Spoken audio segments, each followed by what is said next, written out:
How to link a credit card to Mint. First of all, open the Mint app or visit the Mint website and log into your account using your credentials. Once you are logged in, you will be on the Mint dashboard where you will see several options at the top right side of the screen. Now, click on the Add Account option with the plus icon. This is where you can add new financial account to your Mint profile.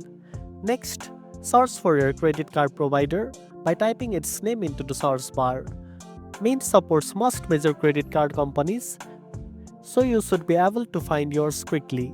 Once you find your card issuer, select it.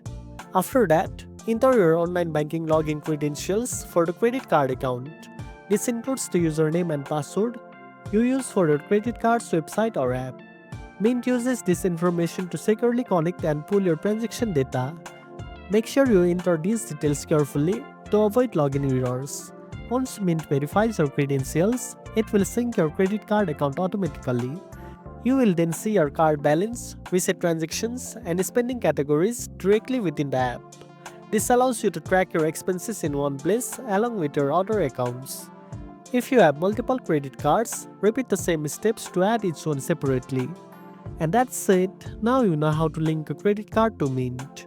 If you found this video helpful, don't forget to like, share, and subscribe for more tech tips. Thanks for watching, and I'll see you in the next one.